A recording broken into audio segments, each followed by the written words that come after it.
Thanks for tuning into the Texas Scratch King channel. Please don't forget to subscribe and like and share this video. And hit the icon notification, so you will know every time a new video drop. Interview with legendary Dogman Joe Ace Abraham, well known for the Grand Champion Queen of Hearts. Joe Abraham begins, as a young man in the early 70s there were guys in my area a lot older than I was out fighting dogs. But at the time none of them had pit bulls. They just had any kind of dog that was willing to fight. I knew about pit bulls, as there were people in my family that had them. One day I asked my dad if I could get one and he said to me, as long as you can keep the yard up and the cars cleaned. This was something I was already doing anyway. So basically it was my father's way of saying that I would have to work for it. How did you get started, Joe? I was only 14 years old when he got me that pup. And from that point on was hooked. I named that puppy Gangster, and over the next 3 years was stopping all the dogs in the neighborhood with him. It was over those few years when I first started hearing about guys that were really into the pit bull game. And from that point on I knew it was my goal to be a real bulldog man. The first dog man I met was Big Daddy G. Wilcox. And it was he who showed me what a real bulldog looked like. One day I was at a guy's home who knew Mr. Wilcox. And as Mr. Wilcox was passing by that day he decided to stop by and say hello. We ended up talking dogs for hours. He and I just really hit it off. And it was then when he invited me over to his home. Well, you know, I had to bring Gangster with me. I just couldn't help wanting to show this real dogman that I had a first-class bulldog. Will never forget the smile on his face as he listened to me talk. I already knew everything. Gangster and I had the bulldog world in our grips. Mr. Wilcox asked me if I wanted to see how bad my bulldog really was. And I quickly replied with, yes. I just couldn't wait to see the look on a real dog man's face when he got to see Gangster in action. I remember sitting up in the loft of Wilcox's barn waiting for him to return with his dog. And that's when I heard this god-awful screaming getting closer to the barn. I thought to myself, what the hell is that? And next thing you know, Mr. Wilcox is coming through the loft door with a brindle dog in his arms that is fighting like hell to get loose and screaming to go. It wasn't even 20 minutes and could see that Gangster was in big trouble. And that's when he said to me, that's enough. Let's go ahead and get them. You have an okay dog. But he is no pit dog. It was Mr. Wilcox who gave me my first real bulldog. And with that bulldog I won my very first match. We called that dog Cisco Kid and he was a real bulldog. From that day never looked for anything less in a dog. And I learned to never make a dog out to be more than he really is. Mr. Wilcox always loved to compete. This was a way for me to compete by not only using my physical abilities but also my mind. A fool with a dog is just that, so knowledge is always the key. I remember seeing some old pictures of dogmen when I was a kid. These men carried themselves like real professionals. Don't remember the gentlemen's names in the photographs, but I will never forget the way they were dressed. They were wearing nice suits and fancy hats. And just looked like true gentlemen. Always liked to stick to that same look. So guess you could say that was one of my inspirations right there. Took the sport very seriously. And anything serious must be handled professionally. I felt in order to be a true professional you must first carry yourself as such. And this is why I was always dressed up when I would compete. I guess if had to choose what inspired me the most, would say it was the fact that got to compete with something I love. And that's dogs. Why did you choose the bloodline you use the most? I chose the line use most because they came from a family of good dogs. Even when I went and bought a dog or pup from another kennel, it had to come from a family of solid bulldogs. There are many dogs out there that become champion or grand champion that have little to no good dogs in the generations behind them. And even when these high caliber dogs are bred, there just isn't any high percent of bulldogs showing up off of them. Sure, I like to breed to a champion or grand champion. But that's not always what I'm looking for. Some dogs can produce and some can't. The dogs used came from a family of bulldogs that did what they had to do to win. Really love bloodlines that produces a high percent of dogs that are willing to race. The more dogs that are willing to go, the better the odds of getting one that you will be happy with. The dogs don't have to all come out aces. Just give me a good amount that are willing to give me 100% and I can work from there. Do you make a distinction between a match dog and a stud dog? Brood bitch. Many people have their own opinion on what a stud dog should be. But an opinion is just someone's own personal belief. That's what this sport is all about. Each man using their own knowledge and ideologies to create and compete with the best animals possible. A stud dog for me has to have match quality but doesn't necessarily have to be a match dog. He doesn't have to be an ace. But he will have to show me some kind of gameness along with the ability to produce the genetic traits in his line. He doesn't have to be a winner, he just has to show me that he has what it takes win. I am looking for certain characteristics in the dog that I am hoping that he can pass on. He possesses certain attributes that I am looking for in an animal. So now it's time to see if he can produce those same qualities that he carries within himself or his genetic makeup. Whether he is a grand champion or a no-time winner has nothing to do with his ability to pass down his characteristics. He has already shown you that he has something worth trying, and now you can only hope he has the ability to reproduce it. I like my stud dog to come from a line of match-worthy dogs that have not only shown to be solid bulldogs but to have produced them as well. I have seen many champions and grand champions that could not produce a match-quality dog. I have spoke with gentlemen that have said they would never breed to male that has not won a single match. Yet some of these same guys would breed to a dog that has lost before. I'm not talking about a loss while coming, I'm talking about a dog that has taken the count. When asked them why they would breed to a quitter, they say, because he could bite like hell. If a person is lacking mouth and they see a dog that either has great mouth himself, or has proven to produce dogs with good mouth, then they make a decision such as this one. Just because a dog is a cur doesn't mean he can't produce an ace. But no, I would not be backing my bitch up to him, and that's a fact. When your bulldog is in the thick of it, you don't want thoughts of his cur daddy sitting in the back of your mind. Well, at least I don't anyway. I'm all for adding what you're lacking. But won't take the chance of letting any more curs in. When you have a good stud dog, he should be able to produce whatever is in his genetic makeup. He should be able to produce all the good traits in his line. But not necessarily always combined together into one dog. Not every dog he produces will be an ace. But a good number of them will contain at least one desired trait you are looking for in an animal. Some may even have it all. Let's say your stud dog produces a litter of pups. And in that litter you get one that can bite like hell but scratches like a turtle. Yet in this same litter you get another that can't bite through a paper bag but comes across like a rocket. Let's say your stud puts some dogs on the ground that have the ability to wrestle and stay out of trouble. And in the same litter has dogs that will just do nothing but shoot to the backend like barnstormers. You can see he has the ability to produce many traits that you desire, so now you just have to figure out how to get them all into one bulldog. A good stud dog does not have to give me all around aces every time I breed him. Just give me a good amount of dogs that I can win with and will do the rest. A match dog doesn't have to always be an ace. To me, it's a dog that you look at and say to yourself, I can win with this dog. A good stud is going to give you high percent of dogs with the ability to win. Whether it's by mouth, gameness, or slickness, etc. Once you see that your stud dog has the ability to produce the good traits that make up his genetic background, the next step will be to try and put all the traits you desire together in one dog. This is easier said than done. But ultimately this is what we are aiming for. The odds of you getting what you're looking for are much better when you are keeping and culling the entire litter yourself. You can always farm them out. But over the years we have seen that this does not work. Some people simply don't have the same eye as what we have and just aren't familiar enough with the dogs in the line. Most people are just looking for these hard-mouthed rough dogs. Don't get me wrong, love a hard-mouthed dog. But it's not the main thing I look for or breed for. Believe if good stud dog has some dogs in him that can really bite, then he will have a good chance of passing it on if he is truly a producer. A good stud is going to be able to throw back generations and produce the traits that are in his lineage. A stud, in my opinion, should always be checked for some type of gameness. The last thing you want to breed is a cur. Now when dogs turn out good or bad, we can't always put it on the stud because the pups will also carry the bitch's blood as well. We'll say this. I'm much harder on a male than I am female when it comes to breeding. But everything must be checked. There are a lot of bitches out there that have never been touched and still produced some very good dogs. But the same way you can breed for gameness, you can also breed for shit. Have heard many guys say that they wanted to breed for top pit dogs. And I always told them that gameness starts within them. Many people are just fearful to look and see what they have. So many guys these days are just breeding dogs so they can have pups to sell. And even though it may be hard on Dogman to keep them all, they should always be trying to tear their dogs with each breeding they do. You can't just breed dogs by looking at the pedigrees, it just doesn't work that way. I have all the faith in the world in my line of dogs. But that's only when I'm breeding them or picking the breeding being done with them.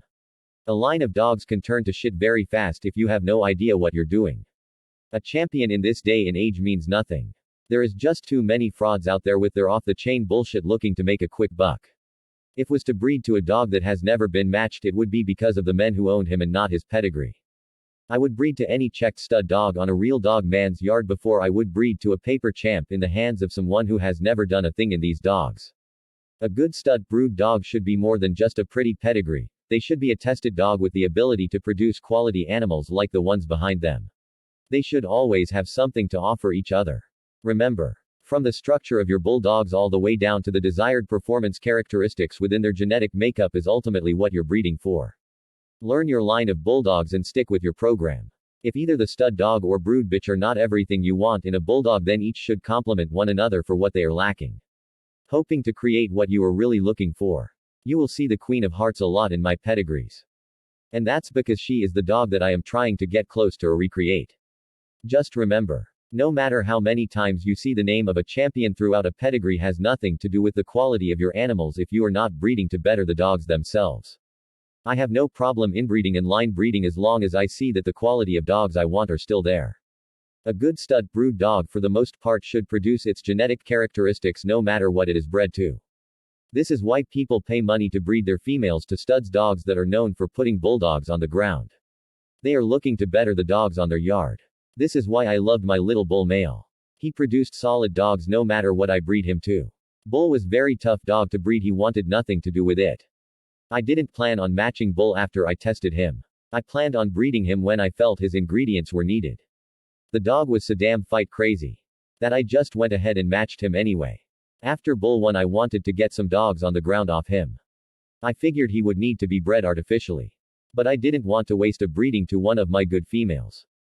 Because of human error due to my lack of knowledge of how. So I did my own experiment. This is a pretty funny story that can be vouched for by many dogmen. My wife had a pet chow that I noticed was coming into heat. So I went ahead and did a breeding with her and Bull to see if I could get it right. The chow ended up having a litter of pups that I gave away to friends of mine that were looking for guard dogs. These guys were all dogmen. But sometimes it's better to have a non-pit bull or a mixed breed out there in the open to bark and warn off thieves. I ended up keeping one that I chained in front of my house next to the gate. That grew up to be a pretty good guard dog and an even better roll dog. My friend Ken Allen, who owned Tornado, planned on buying a match dog from another known dog man and wanted to see her roll. They met up at my place and Ken asked me if I could use one of my dogs to put on his bitch and I said, okay. When the other guy got there with the dog, I went and grabbed my chow pit bull, which looked like a pit bull just with a little longer hair. I remember Ken saying, I don't want that cur. Go grab a bull dog. And the other guy was saying the same thing. So to make it happen, went ahead and bet the guy $200 that my mutt would go 15 minutes with his big money dog. And it was on. Man, that chow pit bull was beating the hell out of that other dog. And we just let them bang. At 40 minutes the chow had her toes and stuff broken off. But when I let that bitch go, she came like a jet. Many dogmen know this dog because she was right out there at my house and she was rolled on many dogs and never once did she pull up. By no means would I ever match her, breed her, or sell her. But she was fun to bring around every now and then to make a man feel like shit. What were the most successful combinations you have made? My most success combinations were Bolio, Maloney, and Boomerang to Red Boy. When I bred the queen to Buck, their son Bull seemed to be a very good producer. And when I bred him to Champion Sunshine, it produced a solid litter of bulldogs. Sunshine was bred similar to Queen. Many years ago I bought a son of Base Tramp Red Boy and Marlowe's brandy girl named Medlin's Red Ace. After I bred him a few times, I sold him to Mr. Stevens. I bred Red Ace to some dogs I got from Marlowe. And later on I crossed Bull back into some granddaughters of Red Ace and came up with some really good dogs. How do you feel about heavy inbreeding? Inbreeding can be okay as long as the dogs are still coming out match quality. But I only do it when I am trying to preserve a dog that is seen most in the pedigree. I am still checking my animals and at the same time I am trying to recreate the dog that is seen most. This is why you want to breed from a good family of bulldogs. There will be a lot more to throw back on. Too much inbreeding can make dogs weaker and sickly. Now if you see me with a heavy inbred dog, it's because I have seen something in him or her that I have seen in his or her ancestors. But in order to do this, you must know the line of bulldogs you are working with. How can you recreate something you know nothing about? Most inbred dogs I owned were used as stud dogs or brood bitches. But they still had to show me that they were bulldogs. What is the main quality you are looking for in a match dog? The main thing I look for in a match dog is the ability to win. I look at a dog and ask myself if I feel I can win with this dog. In some ways it's different than picking a stud dog. And I will tell you why. A match dog may do some things that you may not like. But yet he still has a way to win. You may not want to pass these genes down through your breeding program. But you still have a dog you can win with. Whether or not people are talking bad about him and the things he does has nothing to do with the fact that he is still competing and winning. Sure, everyone wants to show up with an ace killer. But the main goal here is to win. I have certain things I look for in a match dog. But above all, I just want the dog to give me 100% and show me he has what it takes to win. I like a dog that can fight on their feet and wrestle with a bigger dog. I have saw a lot of dogs that just want to hang out and make a comeback or just lay around and work from the bottom. But if you do that with me, I'm going to kill you. I like a dog with a hard mouth. But even if they don't, I'm still okay with that as long as they are on their feet bringing some pressure. I want my dogs very powerful. Sometimes the power alone can be so overwhelming that it will make many of them just give up. Even if they are not getting bit hard. I try to come with stamina because most my dogs are very aggressive. And work at a very fast pace. I also like them to have some pit smarts. But more than anything I look to come with gameness. Gameness can get you the win most of the time. And it will definitely need to be there when you get hot in the late rounds. Gameness alone can't always win. But it can compete with the best of them if they are up on their feet and working to win. I'm not saying that a hard-mouthed dog can't beat a game bulldog. But you do need to know what that hard-mouthed dog will do when doesn't have the chance to take control of the fight. I guess it just all depends on the two dogs in the race. I remember going into Frank Bunn's years ago. He had a champion named Cassius Clay that had beat dogs well under the hour mark but had also been 2 hours as well. Frank had been around these dogs for a long time and he was a dogman. I saw Frank win a lot of matches, so I felt that this would be a good test. Frank's dogs were known for gameness. And I know he had a lot of Aussie stuff over there that could clamp. I was using my Sonny Boy dog and he had it all. I remember telling some guys there that it wouldn't be Sonny Boy's mouth that got us the win. It was going to be his power. On the day of the match I seen that dog Walker was handling Frank's champion for him. And the match started at such a fast pace that I knew it wouldn't be long. Cassius was a slick head dog. So I knew we had to bring the pressure if we wanted to keep up. They both came out the gate fast and met in the middle. And Sonny Boy took him right back to where he came from. Sonny went into his side and shook him off all 4 feet. And when he went down, Sonny hit him right in his throat and was putting it to him. I saw champion Cassius' eyes and I knew he was done. And within 12 minutes he wanted out. We got a handle at 14 minutes and Cassius the 4XW was counted out. Before this everyone thought Cassius was a game dog because he had seen hours in the pit against top dog men. So it goes to show that the time limit a dog has fought for has nothing to do with how game a dog is. Mouth is not the solution for testing a dog's gameness.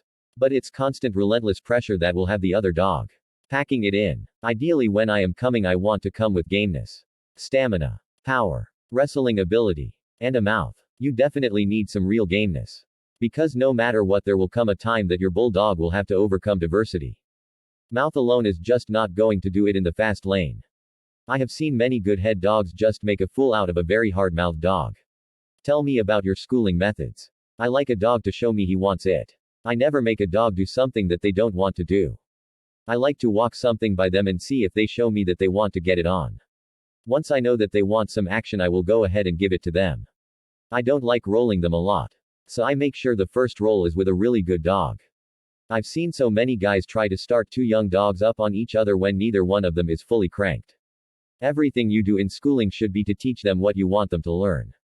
If you roll your animal on one that will not come right out and put in work, then you have just gave your puppy a bad schooling lesson.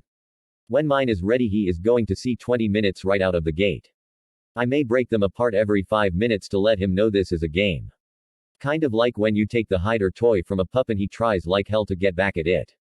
If they show me anything I don't like, then the test will go longer because I want to find out what is really on his mind. This is why you must use a good dog when schooling one. You need to see how they feel about pressure. Some dogs I may need to only look at once to see what I need to see.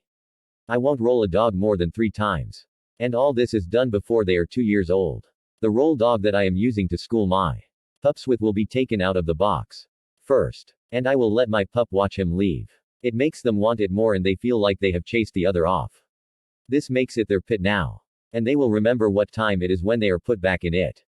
What is your experience with dogs that start at a real young age? Do you believe in the saying, early to start, early to quit? I don't believe just because a dog starts young that it will quit early. Some lines of dogs start at a very young age and some don't. It is what it is. Just because a pup starts at a young age doesn't mean it should be rolled. At a lot of times with these dogs the mind can get ahead of the body. A lot of young starting pups are ruined because a guy is rolling them just so he can show others how hot his pup is or its willingness race. Believe it or not, a dog only has so many fights in it. And the bad thing is you never know when it's at its end until it is too late. I feel that each roll or match takes a little bit out of them. Now I will say that if they are not being hurt during these rolls and matches then they still have more to give. I guess it all depends on what they have to endure during these races. I saw a dog years ago that was a really good bulldog. This dog had won a match prior to the one I had seen. And I heard it was a very hard match. Well, the match I had seen was no easier. It was a very hard battle that went over an hour. The dog was brought back out again 9 months later for his championship. And the owner was telling me that he just didn't seem to have the same drive as he once did. At about 3 minutes after the dogs came out and hit, the one who had shown to be a true warrior in 2 previous matches was no longer willing to fight. Some lines of dogs can be matched at 15 months old and be okay. And some can't. This is why knowing your line of dogs is very important. I think maybe because a pup starts young that we're looking for more. But in all actuality it means nothing. Sure. I am always happy when I have a pup that starts young because I know I can sit on him and not have to worry about if it's going to crank up or not down the road. But I still never rush it. I believe a cur is a cur no matter when he or she decides to start. I have had slow starters and fast starters that have both turned out to be really good dogs.